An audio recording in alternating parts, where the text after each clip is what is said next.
Today we have a few big updates. We have a 0.006 stock that has just announced today that they are submitting over 5 phase 1 proposals with the US government under the SBIR Phase 1 program. This is basically a program that allows small businesses with innovative products to fast-track U.S. government contracts in 90 days from the date of submission. If they are awarded the Phase 1 contract, the company will then submit Phase 2 contracts, and if these do go through, they will be able to be listed as the sole source supplier of their technology, which would allow the U.S. government to purchase their drones without a bidding process. This company has 536 million outstanding shares compared to their 600 million authorized shares, so that means they do not have much room for dilution. This is a company that has been doing around $500,000 in revenue each quarter of fiscal year 2022. They were actually profitable 2 of these quarters, and the other 2 they barely lost money or actually broke even. Trading at 0.006, under a $3 million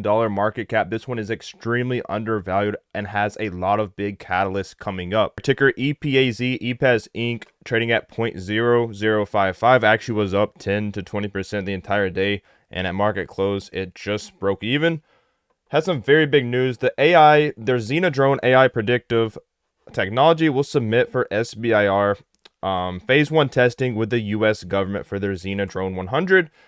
This is a mission critical provider of drone technology. Also has blockchain mobile apps and cloud-based business software solutions. They've announced today that it is submitting over 5 Phase 1 proposals with the U.S. government under its SBIR Phase 1 program.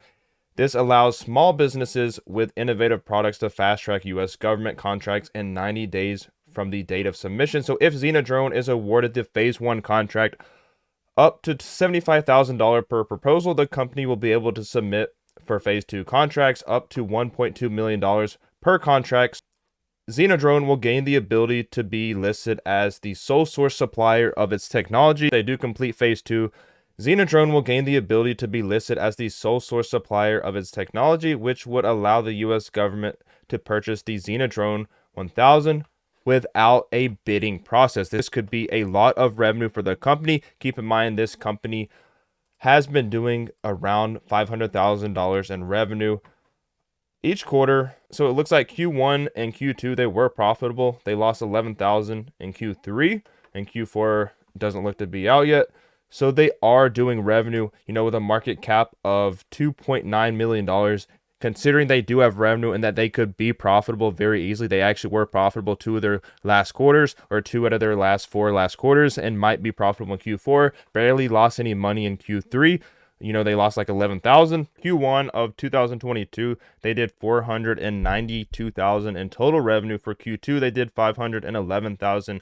And for Q3, they did $440,000 in total revenue. Like I said, they were profitable in Q1 and Q2, doing $26,000 in net income in Q2 and $16,000 in Q1. They have a big chance here to rapidly expand their revenue. This one is very undervalued, so they do have a very good share structure for an OTC stock.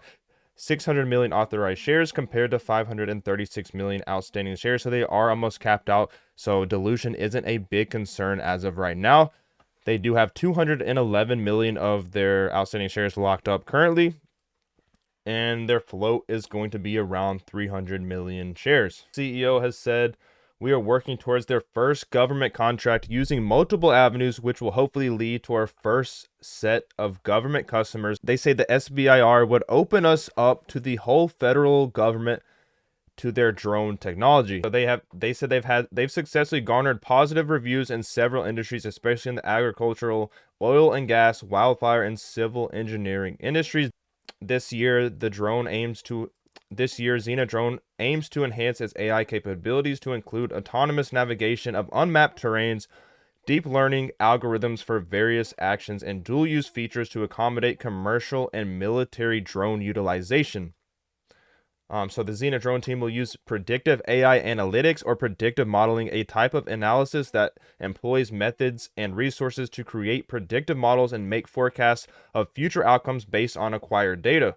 They say they will prioritize developing the Xenadrone 1000 by upgrading its AI technology to boost its global reach across industries. Just on the 16th of this month, which was 5 days ago, they issued a utility patent for its AI predictive smart charging pad for their Xenadrone. I actually covered this a few days ago. So this is basically a smart charging pad that allows their drone to land on the charger for automatic charging, unlike other drones which required a user to manually remove the batteries for recharging. EPAZ's smart charging pad allows Xenadrone to be used in remote areas and operate autonomously.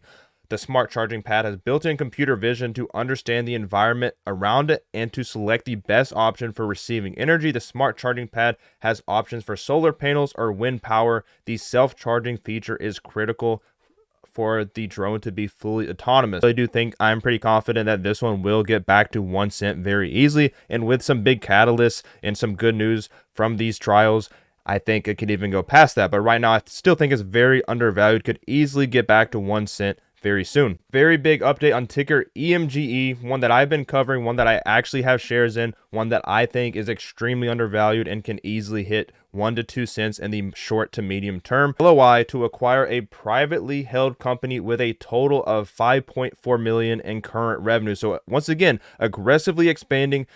So ticker EMGE, a developer and marketer and curator of products in the regenerative health space, announced today that it has executed a letter of intent to acquire a privately held company in the regenerative medical field. The company is profitable and does 5.4 million in current revenues, and they project a total of 9 million in revenue for 2023. So not only are they already profitable, they actually plan to almost double their revenue for 2023. This is actually really good. So actually it looks like here it might actually be a binding letter of intent, which is obviously better than a normal LOI, because there will be repercussions if they do not actually follow through with this. It's still a binding LOI, but the company says they have signed a binding LOI. This is a progressive organization with successful business units in osteoarthritis treatments and PRP fields. They have been in business for over 6 years and have well over 300 representatives in all 50 states. They have successfully developed America's largest osteoarthritis treatment network and a state-of-the-art PRP product with widespread placement in wound care and aesthetic fields. The company has developed a wide array of intellectual property supporting both business units. They also have a following of some of the most prominent plastic surgeons and dermatologists in the entire world. Jim Morrison is the CEO of the company of EMGE. He is the former president of L'Oreal, which is just under a $200 billion company. He stated, once this acquisition is completed, it will make another major step in our mission to make Emergent a serious player in the regenerative health and wellness space. Their portfolio of products is a perfect complement to ours. We have already discussed many ways to work together. The combined companies will have over 400 field sales representatives and will likely work to create synergy amongst them all. Most importantly, the company has incredible management and leadership. Important because this company has the rarest management in the entire OTC history. They're continuously adding very good management members to their team and people to lead this company. So true professionals who are innovative business builders.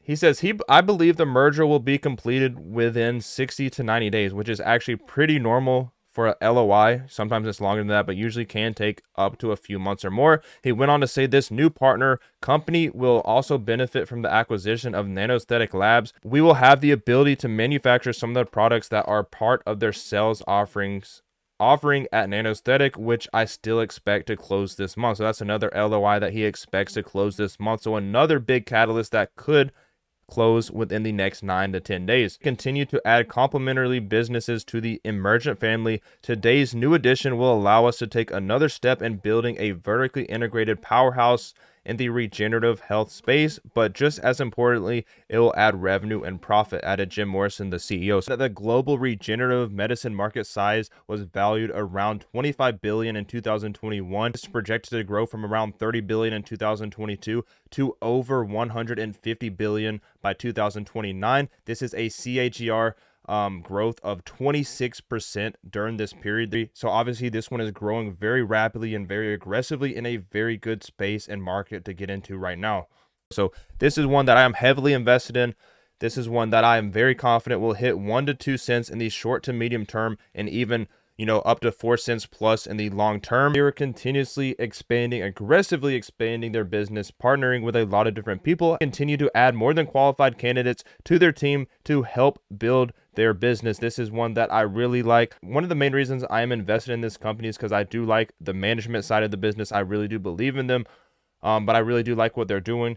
And there are a lot of catalysts, a lot of ongoing catalysts and big updates coming for this company. So you definitely want to put this one on your watch list. Make sure you do like the video because it really does help my channel out. Put on notifications so you do not miss these penny stock plays. And I should see you guys in a few days.